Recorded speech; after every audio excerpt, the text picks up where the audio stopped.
ছোটবেলায় আমার মনে আছে, আমি মাদ্রাসার থেকে আইসা বারান্দায়, বাসার বারান্দার মধ্যে বসছি, মোড়ার মধ্যে। কুমিল্লা শহরে আমাদের বাসা ছিল। আমার মা রান্নাঘরে আমার ওইখান থেকে বলতেছে, আনিস মোরা উল্টাইয়া, মানে তুই ফিরা, মার দিকে ফিরাব। আমি মার দিকে আরেক দিকে তাকাইছিলাম, তা আমি ফিরা বসছি। তাই বললাম, মা কি হয়েছে? ওই ঘরের জানালা দিয়া ওই বাড়ির পাশের বাসার কাজের মেয়ে তোর দিকে চাইয়া রইছে। মা এটা দেখছি, এই জন্য তোরে বলছি ঘুরা মার দিকে ফিরা বসতে। মার নজর, মা নজর রাখছে। আমি জীবনে একবার, শুধু আমার পুরা জীবনে একটা সাদা টুপি কিনছিলাম একবার, যে টুপিটার মাঝখান দিয়া ছোট্ট ছোট্ট লাল লাল এই ছোট্ট ছোট্ট কটা ফুল ছিল লাল কালারের। এই একটা টুপি শখ করে এমনি ভাল লাগছিল, কিনছিলাম ওই মাহফিলে যে দোকান বসে এডির থেকে। তখন আমি মাত্র নতুন চাকরি নিছি, পড়ালেখা শেষ করে বেতন হইছে অল্প টাকা। বাড়িতে গেছি, আমার আব্বা এটা দেখছে। দেখে বিকালবেলা আমার মারে কইতেছে, হেতে যে চাকরি হয়েছে পয়সা হয়েছে বুঝছনি? মারে বলছে। মায়ে কয়, না কি তো হয়েছে? টুপি দেখছো না? টুপি দেখো না, রঙ্গিলা টুপি পিনছে, বুঝাই তো যায় ভূতের বেতন হয়েছে, চাকরি হয়েছে।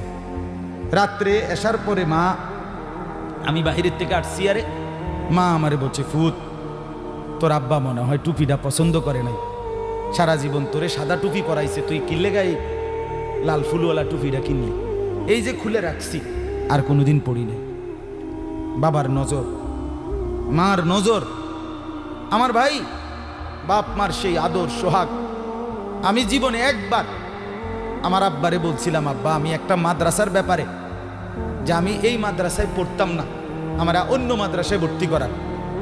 আমার আব্বা বলছিল, ফুত পরের বেলা ভাত আমার ঘরে খাইও না, এক লোকমা ভাত মুখে দিবা না, বাইরও তুমি কই ফরবা তুমি বুঝো, ফরলে ফরো, না ফরলে ফিচে দিয়ে ফেরো, কিন্তু আমার ঘরের ভাত খাইও না। আমি যে এনে বলছি এনেই পড়তে হইব না। তো কানতে কানতে চোখ মুছতে মুছতে সকালবেলা ভোরে চলে গেছি ওই মাদ্রাসায়। বুঝছি বাপ আমার এতটা শক্ত যে আসলেই আমারে বাদ দিবে না। বাবার সেই কঠোর শাসন, আজ আল্লাহর কসম মনে হয় আল্লাহর কথা আপনাদের সামনে বলবার তৌফিক দিছে। আজ মা বাপ গাফেল হয়ে গেছে, গাফেল গাফেল। আপন ছেলে, মা বাপ বাইচা থাকতে আপন ঘরে ছেলেটা একদিনও ফজরের নামাজ পড়ে না, মা বাবার কলিজায় কোনো ব্যথা নাই। কেমনে মাইনা নেয় এটা? কিভাবে সম্ভব? আপন স্ত্রী, স্বামী তুমি বেঁচে আছো, তোমার স্ত্রী পুরা গ্যারাম হাঁটে, পুরা মার্কেট হাঁটে, তোমার বেডি রে সবাই চিনে, সে বেডি রে তুমি বেড়া বাচ্চা রয়েছো কেন? তুই ফাঁসি দেস না কেন? তোকে মেরে ফেলবো প্রয়োজনে, এরপরও আমি যাকে চাচ্ছি আমি তাকেই বিয়ে করব। মূল কথা হইল এইটা। নারীর লোভ কাবিলকে এ কথা বলায় ফেলছে, আমি তোকে মেরে ফেলবো, বিয়ে আমি করবই, আমি এই নারীকেই বিয়ে করব। অথচ এই নারীকে বিয়ে না করতে নিষেধ করছে এক নম্বরে সরাসরি আল্লাহ, কারণ এটা আল্লাহর হুকুম। বিয়ের যেই পদ্ধতিটা আল্লাহ বলছে, কাবিল তার উল্টাটা করছে, চাচ্ছে, তাহলে এটা প্রথম কার হুকুম? দুই নাম্বার, আদম আলাইহিস সালাম উনি একজন নবী কিনা, তাহলে এটা নবীরও হুকুম। তিন নাম্বার, আদম আলাইহিস সালাম এই কাবিলের বাপ কিনা, এটা বাবারও হুকুম। চার নাম্বার, কোরবানি করো দোনোজনে, যারটা কবুল হবে তার সে বিয়ে করবে, এটা হলো আল্লাহর বিধান, মানে শরীয়ত। এটা কি শরীয়ত? এই কাবিল এই নাফরমান নারীর লোভে সে বলল, আমি আল্লাহর হুকুমও মানি না, আমি নবীর হুকুমও মানি না, আমি বাপের কথাও মানি না, আমি শরীয়তও মানি না, আমি এরই বিয়ে করি।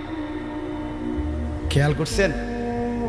নারীর আসক্তি, নারীর লোভ, হারাম প্রেম, হারাম ভালোবাসা তারে কত জঘন্য পরিণতিতে নিয়ে গেছে। সে বলতেছে আমি আল্লাহর হুকুমও মানি না, আমি নবীর হুকুমও মানি না, আমি বাপের হুকুমও মানি না, আমি শরীয়তও মানি না, আমি এরই চাই। এই আজকের যুবক, আজকের নওজোয়ান ছেলে মেয়েদের হালাত এটা। আমি আল্লাহকে মানি না, আমি রসুল মানি না, আমি মা বাবার সম্মান ইজ্জত, বংশের মর্যাদা, গ্রামের ইজ্জত কিচ্ছু মানি না। আমার দরকার আমার মোবাইল, আমার অশ্লীল ছবি, অবৈধ প্রেম, হারাম ভালোবাসা, কোনো মেয়ের সম্পর্ক, জিনা ব্যভিচারের সুযোগ, অশ্লীলতা, বেহায়াপনা, পার্ক, রেস্তোরাঁ, বিনোদন কেন্দ্র, হোটেল মোটেল, অথবা কোনো চিপা গল্লি, অথবা গোপন কোনো অসভ্য জায়গা। আমার দরকার নারী। আমি আল্লাহ মানি না, রসুল মানি না, মা বাপ মানি না, শরীয়ত মানি না। আমি চাই নারীর আসক্তি।